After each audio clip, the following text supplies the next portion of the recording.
So hello everyone, कैसे हो आप लोग। आई होप आप लोग बहुत अच्छे होंगे। तो आज से हम शुरू करने जा रहे हैं क्लास 12th के बायोलॉजी का दूसरा चैप्टर, जिसका नाम है sexual reproduction in flowering plant, यानी कि पुष्पीय पादपों में लैंगिक जन्म। तो आज इसका हमारा एमसीक्यू का पार्ट पहला होने वाला है। इससे पहले मैंने जो पहला चैप्टर है क्लास 12th के बायोलॉजी का, जिसका नाम है जियोमेजन यानी कि रिप्रोडक्शन इन ऑर्गेनिज्म, इसके मैंने प्रत्येक एमसीक्यू को ऑलरेडी करा रखा है। तो अगर आपने उसको नहीं देखा है तो हमारे चैनल के पेज में जाकर आप उसको देख सकते हैं, क्योंकि वहां पर मैंने प्रीवियस ईयर क्वेश्चन के साथ साथ बहुत सारे इंपॉर्टेंट क्वेश्चन को भी करा रखा है, जो कि आपके लिए कॉम्पिटेटिव एग्जाम में बहुत ज्यादा इंपॉर्टेंट होता है। तो इसीलिए आप जाकर उसको देखिए। तो आज के सेशन में हम लोग जिस चैप्टर की बात करने वाले हैं वो क्या है, आपका आपका दूसरा चैप्टर है बायोलॉजी का, जो है पुष्पीय पादपों में लैंगिक जन्म यानी कि सेक्सुअल रिप्रोडक्शन फ्लावरिंग प्लांट। तो यहाँ पर जितने भी क्वेश्चन लाए गए हैं वो ऑलरेडी प्रीवियस ईयर में पूछे जा चुके हैं, जो काफी ज्यादा इंपॉर्टेंट होते हैं। तो इसीलिए आप लोग इस सेशन के लास्ट तक बने रहिएगा, जिससे कि आपको हर एक क्वेश्चन अच्छी तरीके से समझ में आ जाए। तो चलिए शुरुआत करते हैं आज के अपने सेशन की। तो आप देख रहे हैं हमारा चैप्टर क्या है, पुष्पीय पादपों में लैंगिक जन्म, और इसका हमारा एमसीक्यू का पार्ट फर्स्ट होने वाला है आज। तो सबसे पहले क्वेश्चन की अगर बात करें तो यहाँ पर देखिएगा क्वेश्चन क्या कह रहा है कि बीज में अवशिष्ट बीजांडकाय को क्या कहा जाता है। यानी कि जो बीज होता है, जो सीड होता है किसी भी पौधे का, उसमें जो बचा हुआ बीजांडकाय कोशिकाएं होती हैं उनको क्या बोला जाता है। तो आपको मालूम होगा, जब मैं आपको बता रहा था प्रोसेस बीजांडकाय के बनने की प्रक्रिया या भ्रूण के निर्माण की प्रक्रिया द्विबीजपत्री पादपों में, तो वहां पर कहीं ना कहीं जब युग्मनज से भ्रूण का निर्माण होता है तो वहां पर एक प्रकार की कोशिका होती है जिसको हम बोलते थे चूसक कोशिका। और ये चूसक कोशिका क्या करती थी, बीजांड के अंदर जो बीजांडकाय कोशिका थी, न्यूक्लियस सेल थी, उनको अवशोषित कर ले रही थी, यानी कि उनसे पूरा का पूरा जो पोषण था उसको एब्जॉर्ब कर ले रही थी। लेकिन कुछ बीजांडकाय कोशिकाएं शेष बच जा रही थी उस बीजांडकाय के अंदर। तो उसी बची हुई कोशिकाओं को क्या बोलते हैं, हम परिभ्रूणपोष बोलते हैं, जिसे इंग्लिश में पेरिस्पर्म बोला जाता है। तो यहाँ पर देखते हैं क्या क्या ऑप्शन दे रखा है कि बीज में अवशिष्ट बीजांडकाय को क्या कहा जाता है। पहला ऑप्शन अंतःकवच, दूसरा निभाग, तीसरा परिभ्रूणपोष, या चौथा नाभिका। तो यहाँ पर देखिएगा अंतःकवच तो बिल्कुल नहीं होगा। क्यों? क्योंकि अंतःकवच कहीं ना कहीं बीज का आवरण होता है, बीज का बोल सकते हैं कवच होता है, जिसमें बीज में दो कवच पाए जाते हैं, एक तो बाह्य कवच, दूसरा अंतःकवच, जिसको टेस्टा और टेगमिन के नाम से जाना जाता है, जो कि आप ऑलरेडी जानते होंगे। तो पहला ऑप्शन तो बिल्कुल नहीं होगा। दूसरे ऑप्शन की बात करें तो दूसरा बोल रहा है निभाग, तो निभाग भी नहीं होगा, क्योंकि यह बीजांड के सबसे ऊपरी वाला भाग होता है जहां पर कहीं ना कहीं निभागीय कोशिकाएं या बोल सकते हैं प्रतिभूक कोशिकाएं प्रेजेंट होती हैं। तो ये भी इसका ऑप्शन नहीं होगा। और अगर डी वाले की बात करें तो डी वाला बोला है नाभिका, तो नाभिका भी इसका सही ऑप्शन नहीं होगा। क्यों? क्योंकि नाभिका कौन सा पार्ट था, कहीं ना कहीं जहां बीजांड और बीजांड वृंत आपस में मिल रहे थे, उस भाग को हम क्या बोलते थे, नाभिका, या इसी को हाइलम के नाम से जानते हैं। अब बचा आपका सी वाला ऑप्शन, जो कि बोल रहा है परिभ्रूणपोष। तो मैंने पहले ही आपको बताया कि जो शेष बचा हुआ बीजांडकाय कोशिकाओं का समूह होता है उसको हम क्या बोलते हैं, परिभ्रूणपोष बोलते हैं, या इसी को पेरिस्पर्म बोला जाता है। तो यहाँ पर पहले क्वेश्चन का जो आपका ऑप्शन नंबर सी है वो सही हो जाएगा। अब आइए बात करते हैं दूसरे क्वेश्चन की। तो दूसरा क्वेश्चन देखेंगे क्या बोल रहा है, निम्नलिखित में से कौन सा परागकण जीवाश्मों के रूप में परिरक्षित करने में सहायक सिद्ध हुआ। यानी कि परागकण का कौन सा हिस्सा जीवाश्म के रूप में आप संरक्षित कर सकते हैं, लंबे समय तक बोल सकते हैं उसका संग्रहण कर सकते हैं। तो आइए देखते हैं ऑप्शन क्या दे रखा है। ए ऑप्शन बोल रहा है तैलीय अवयव, बी वाला ऑप्शन है परागकीट, और सी है सेल्यूलोज का बना अंतःचोल, और डी है स्पोरोपोलिन का बना बाह्यचोल। तो आपने अगर परागकण की संरचना पढ़ी हो तो वहां पर आपको मालूम होगा कि परागकण में दो आवरण थे, एक था एक्साइन और दूसरा था इंटाइन। जो एक्साइन वाला पार्ट था उसे अंतःचोल हिंदी में बोलते हैं, और वो किसका बना होता है, वो बना होता है सेल्यूलोज का। और जो आपका बाह्यचोल था जिसको हम बोलते हैं एक्साइन, वो किसका बना होता है, वो बना होता है स्पोरोपोलिन का। और स्पोरोपोलिन के बारे में आपको अच्छी तरीके से एक बात मालूम होगी कि ये क्या करता है, परागकण को बचाए रखता है, यानी कि ये परागकण को अम्लीय वातावरण से या प्रतिकूल परिस्थितियों से बचाने का काम करता है। तो इसीलिए आप बोल सकते हो कि परागकण का कौन सा भाग, स्पोरोपोलिन का बाह्यचोल, हम लंबे समय तक जीवाश्म के रूप में संरक्षित कर सकते हैं। तो यहाँ पर इसका ऑप्शन नंबर जो डी है दूसरे क्वेश्चन का, वो सही हो जाएगा, और बाकी के क्या हो जाएंगे, गलत हो जाएंगे। ठीक है, अब आप यही देखते हैं तीसरे क्वेश्चन की। तीसरे क्वेश्चन की अगर बात करें तो बोल रहा है सापक्ष परागकण किसमें होता है। सापक्ष का मतलब होता है ऐसे परागकण जिसमें पंखनुमा संरचनाएं मिलती हैं। तो कहीं ना कहीं आपको मालूम होगा कि जो आपका पाइनस का पौधा था उसमें जो परागकण मिल रहे थे वो कैसे थे, पंखयुक्त थे, यानी कि सापक्ष थे। उनमें परागकण के में तंतुरूपी संरचनाएं मिल रही थी, जिसकी वजह से ये लंबी दूरी तक क्या कर रहे थे, गमन कर सकते थे, चल सकते थे, यानी कि वायु इन्हें लंबी दूरी तक उड़ाकर ले जा सकता था। इसीलिए यहाँ पर जो इसका ऑप्शन हो जाएगा सी, ये करेक्ट हो जाएगा। और बाकी में पंखयुक्त परागकण नहीं मिलते हैं, यानी कि आम में भी नहीं मिलता है, साइकस में भी नहीं मिलता, और सरसों में भी नहीं मिलता है। आपका जो तीसरा क्वेश्चन है उसका ऑप्शन नंबर सी सही हो जाएगा, जो कि ये पाइनस। इसमें सापच्य परागकण मिलते हैं। ठीक है, अब आइए बात करते हैं हम चौथे क्वेश्चन की। चौथे क्वेश्चन की अगर बात करें तो बोल रहा है क्या, पुष्पी पादपों में निषेचन के बाद विकास के विषय में कौन सा कथन गलत है। यानी कि जब पुष्पीय पादपों में यानी कि आवृत्तबीजी पौधों में निषेचन हो जाता है, जब अंड और बोल सकते हैं नर युग्मक आपस में मिल जाते हैं, तो उसके बाद कौन कौन से बदलाव होते हैं। आइए देखते हैं ऑप्शन में। पहला बोल रहा है कि ऑप्शन नंबर ए, बीजांड भ्रूणकोश में विकसित होता है। ऑप्शन नंबर बी बोल रहा है अंडाशय फल में विकसित होता है। सी बोल रहा है युग्मनज भ्रूण में विकसित होता है। और डी कह रहा है केंद्रकीय कोशिका भ्रूणपोष में विकसित होती है। तो अगर मैं ऑप्शन नंबर डी की बात करूं तो कहीं ना कहीं जो केंद्रकीय कोशिका थी, जब इससे बोल सकते हैं इससे नर युग्मक अगर मिल जाता है तो इससे क्या बन रहा था, प्राथमिक भ्रूणपोष केंद्रक बन रहा था। तो यहाँ पर जो आपका ऑप्शन नंबर डी है वो तो कथन बिल्कुल सही है। हमें क्या चुनना है, हमें गलत कथन का चुनाव करना है, तो ये इसका आंसर नहीं होगा। अब सी वाले ऑप्शन की बात करते हैं। इसमें बोल रहा है युग्मनज भ्रूण में विकसित हो जाता है। जी हाँ, सही बात है। जब अंड कोशिका के साथ नर युग्मक निषेचन कर लेता है तो कहीं ना कहीं युग्मनज से क्या बनेगा, भ्रूण बनेगा। तो यहाँ पर ये भी ऑप्शन आपका बिल्कुल सही है, लेकिन हमें गलत कथन चुनना है, तो इसका ये भी आंसर सही नहीं होगा। बी वाला ऑप्शन क्या कर रहा है, अंडाशय फल में विकसित होता है। तो अंडाशय से निषेचन के बाद फल बनता है, ये भी सही कथन है, लेकिन हमें गलत कथन चुनना है, तो ये भी इसका आंसर नहीं होगा। अब बचा आपका ऑप्शन नंबर ए, क्या कह रहा है, बीजांड भ्रूणकोश में विकसित होता है। तो यहाँ पर इसका सही आंसर हो जाएगा ए। क्यों? क्योंकि बीजांड निषेचन के बाद बीज का निर्माण करता है, ना कि भ्रूणकोश का। तो हमें गलत कथन चुनना था, और गलत कथन आपका कौन सा है, ऑप्शन नंबर ए है चौथे क्वेश्चन का। तो इसलिए ऑप्शन नंबर ए आपका सही हो जाएगा। अब बात करते हैं हम पांचवें क्वेश्चन की।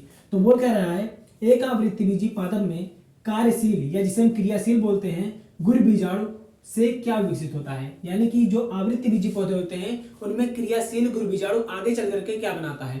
तो कहीं ना कहीं अगर आपको मालूम हो कि क्रियाशील गुर बीजाणु के अंदर जो केंद्रक मिल रहा था वो लगातार क्या करता था, समसूत्री विभाजन, यानी कि 1 से 3 बार समसूत्री विभाजन करता था, जिससे 8 केंद्रक बन गए थे। और वो 8 केंद्रक उसके किनारों पर सही रूप से सेटलमेंट हो गए थे, और प्रत्येक केंद्रक के ऊपर कहीं ना कहीं प्लाज्मा झिल्ली का आवरण चढ़ गया था, जिसकी वजह से जो पूरी संरचना बनी थी गुरु बीजाणु के कारण, उसको हम बोलते थे भ्रूणकोश बोलते थे। क्या बोलते थे, भ्रूणकोश। तो यहाँ पर देखिएगा कौन सा ऑप्शन सही रहेगा। ऑप्शन नंबर ए कह रहा है बीजांड, ऑप्शन नंबर बी कह रहा है भ्रूणकोश, ऑप्शन नंबर सी कह रहा है भ्रूणकोश, और ऑप्शन डी है आपका भ्रूण। तो कहीं ना कहीं जो भ्रूणकोश है ये इसका करेक्ट आंसर हो जाएगा। क्यों? क्योंकि क्रियाशील गुरु बीजाणु आगे चल करके समसूत्री विभाजन द्वारा क्या बना रही थी, उसके केंद्रक में समसूत्री विभाजन हो रहा था, जिसके कारण वो क्या बना रही थी, भ्रूणकोश का निर्माण कर रही थी, जिसे एम्ब्रियो सेक बोलते हैं। और इसी एम्ब्रियो सेक के अंदर भ्रूणकोश मिलता है और भ्रूण मिलते हैं। और ये जो भ्रूणकोश होता है ये स्वयं किसके अंदर होता है, ये बीजांड के अंदर होता है। तो यहाँ पर पांचवें क्वेश्चन का ऑप्शन नंबर सी बिल्कुल सही हो जाएगा। चलिए अब बात करते हैं छठवें क्वेश्चन की। तो अगर मैं छठवें क्वेश्चन की बात करूं तो यहाँ पर बोल रहा है, सम्मोहक और पारितोषिक किसके लिए आवश्यक है। यानी कि सम्मोहक यानी कि पुष्प में पुष्प का सुगंधित होना और पुष्प का रंगीन होना, रंग बिरंगा होना, और इसके अलावा पुष्प में मकरंद पाए जाना। तो ये किस तरीके के परागण में प्रक्रिया में सहायक होती है। यानी कि पुष्प में जब पुष्प बोल सकते हैं रंग बिरंगा हो, पुष्प में मकरंद मिले, और पुष्प बोल सकते हैं सुगंधित होता है, तो ये किस तरीके के परागण की प्रक्रिया में पुष्प का होना जरूरी है। तो पहला ऑप्शन दे रखा है वायु परागण में, दूसरा ऑप्शन दे रखा है कीट परागण में, तीसरा दे रखा है जल परागण, और चौथा दे रखा है अनुमील्य परागण। तो याद रखिएगा वायु और जल परागण कहीं ना कहीं कैसे परागण होते हैं, अजैविक परागण की प्रक्रिया होती है। इसमें किसी भी प्रकार के बोल सकते हैं मकरंद की आवश्यकता नहीं है, ना ही पुष्प का रंगीन होना जरूरी है, और ना ही पुष्प में सुगंध होना जरूरी है। लेकिन अगर मैं बात करूं कीट परागण की, तो कीटों को आकर्षित करने के लिए पुष्प का रंग बिरंगा होना जरूरी है। इसके अलावा पुष्प में मकरंद भी होना चाहिए, और पुष्प का सुगंधित होना भी आवश्यक होता है। तो इसीलिए यहाँ पर बोल रहा है क्या, सम्मोहक और पारितोषक किसके लिए आवश्यक है। तो कहीं ना कहीं कीट परागण के लिए सम्मोहक और पारितोषक होना पुष्प का आवश्यक होता है। तो यहाँ पर ऑप्शन नंबर बी हो जाएगा सही छठवें क्वेश्चन का, और बाकी के ऑप्शन क्या हो जाएंगे, आपके गलत हो जाएंगे। अब आइए बात करते हैं हम सातवें क्वेश्चन की। तो सातवां क्वेश्चन क्या बोल रहा है, देखिएगा, वे पुष्प जिसमें अंडाशय एक बीजांड होते हैं, यानी कि जिसके अंडाशय में केवल एक बीजांड होता है, और वे एक पुष्पक्रम में बंधे होते हैं, किसके द्वारा परागित होते हैं। यानी कि ऐसे पुष्प जिसके अंडाशय में केवल एक बीजांड हो और वो केवल एक ही प्रकार के पुष्पक्रम से बंधे होते हैं, उनमें किस तरीके का परागण आपको देखने को मिलेगा। तो ये क्या है, एक पुष्प का गुण यहाँ पर बताया है, एक पुष्प की गुणधर्म को बताया है, और आपको अच्छी तरीके से मालूम होगा इस तरीके के पुष्प में जो गुणधर्म होते हैं वो किस तरीके के परागण में पाए जाते हैं। तो आपको मालूम होगा कि जो वायु परागण होता है ये इसका करेक्ट आंसर हो जाएगा। क्यों? क्योंकि वायु परागण में जो पुष्प होते हैं वो एक ही प्रकार के पुष्पक्रम में बधे होते हैं और इसके अलावा उनके अंडाशय में केवल एक ही बीजांड पाया जाता है। तो ये इसका हो जाएगा ऑप्शन नंबर सी बिल्कुल करेक्ट, और बाकी के ऑप्शन क्या हो जाएंगे? गलत हो जाएंगे। अब आइए बात करते हैं हम 8वें क्वेश्चन की। 8वां क्वेश्चन बोल रहा है दोहरा निषेचन क्या होता है, यानी कि डबल फर्टिलाइजेशन क्या होता है। पहला ऑप्शन देखेंगे, दो नर युग्मक एक अंड के साथ संलयन, यानी कि जब दो नर युग्मक एक अंड के साथ संलयित होते हैं तो क्या यह द्विनिषेचन कहलाता है? तो यह बिल्कुल गलत है। क्यों? क्योंकि द्विनिषेचन में कहीं ना कहीं दो नर युग्मक होते तो हैं, लेकिन उनमें से एक नर युग्मक जाकर के अंड कोशिका के साथ निषेचन करता है और दूसरा नर युग्मक जाकर के द्विध्रुव केंद्रक के साथ, या बोल सकते हैं ध्रुवीय कोशिका के साथ निषेचन करता है। तो इस प्रक्रिया को क्या बोलते हैं? हम द्विनिषेचन बोलते हैं। लेकिन यहाँ पर दोनों नर युग्मकों का निषेचन किसके करवा दिया गया है? अंड कोशिका के साथ करवा दिया गया है, इसीलिए ये यहाँ पर सही ऑप्शन नहीं होगा। दूसरा बोल रहा है एक नर युग्मक दो ध्रुवीय केंद्रकों के साथ संलयन, तो ये भी इसका करेक्ट आंसर नहीं होगा। सी वाला ऑप्शन बोल रहा है एक परागनली के दो नर युग्मकों का दो भिन्न अंडकों के साथ संलयन, तो यह भी इसका सही आंसर नहीं होगा। अब बचा आपका चौथा यानी कि डी वाला ऑप्शन। यहाँ पर क्या बोल रहा है? युग्मक संलयन तथा तिर संलयन द्विनिषेचन कहलाता है। तो आपको मालूम होना चाहिए कि जब नर युग्मक और मादा युग्मक आपस में मिल जाते हैं तो इस प्रक्रिया को हम क्या बोलते हैं? युग्मक संलयन। तो ये तो बिल्कुल करेक्ट हो गया। और तिर संलयन क्या था? जब नर युग्मक एक नर युग्मक जाकर के द्विध्रुव कोशिका के साथ निषेचन कर ले रहा था तो इसको हम तिर संलयन बोल रहे थे। तो इसीलिए युग्मक संलयन और तिर संलयन इसका सही आंसर हो जाएगा। यानी कि दोहरा निषेचन क्या होता है? जब युग्मक संलयन और तिर संलयन की प्रक्रिया एक साथ होती है तो इसको हम क्या बोलते हैं? दोहरा निषेचन या द्विनिषेचन बोलते हैं। क्लियर है? यहाँ पर आपका 8वें क्वेश्चन का ऑप्शन नंबर डी सही हो जाएगा।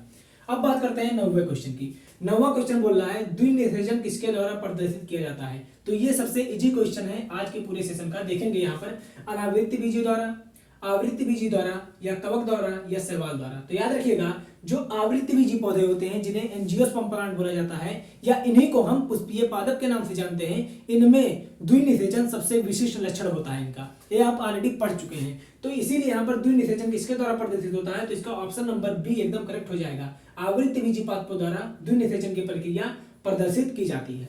अब आइए बात करते हैं हम 10वें क्वेश्चन की। 10वां क्वेश्चन बोल रहा है एक लिंगसरी पुष्पी पादप निम्न में से किन दोनों को रोकते हैं, यानी कि ऐसे पौधे जिनमें केवल या तो नर भाग होता है यानी कि पुंकेसर होता है, या तो मादा भाग यानी कि केवल स्त्री केसर होगा, तो वो किस प्रक्रिया को रोकेंगे? तो आपको मालूम होना चाहिए अगर किसी पुष्प में केवल नर भाग या मादा भाग ही होगा, तो अगर मान लीजिए नर भाग है तो उसमें क्या निकलेंगे? परागकण निकलेंगे, और उसे निषेचन के लिए कहां पर जाना पड़ेगा? किसी दूसरे पुष्प के वर्तिका के पर, यानी कि कहीं ना कहीं पर परागण की प्रक्रिया होना जरूरी होता है। लेकिन यहाँ पर ऑप्शन में देखेंगे कि एक लिंगी पुष्पी पादपों में किन दोनों को रोकते हैं, यानी कि एक लिंगी सभी पादप जो होते हैं वो किन दोनों प्रक्रियाओं को रोकते हैं। पहला दे रखा है ऑप्शन स्वयुग्मन और परनिषेचन, दूसरा दे रखा है स्वयुग्मन और सजात परागण, सी दे रखा है सजात पुष्पी परागण और परनिषेचन, और डी दे रखा है अनुमील्य परागण और परनिषेचन। तो याद रखिएगा जो एक लिंग सभी पादप होते हैं उनमें कभी भी स्वनिषेचन नहीं हो सकता। क्यों? क्योंकि उनमें केवल या तो परागकण बनेगा या तो केवल अंड ही बनेगा।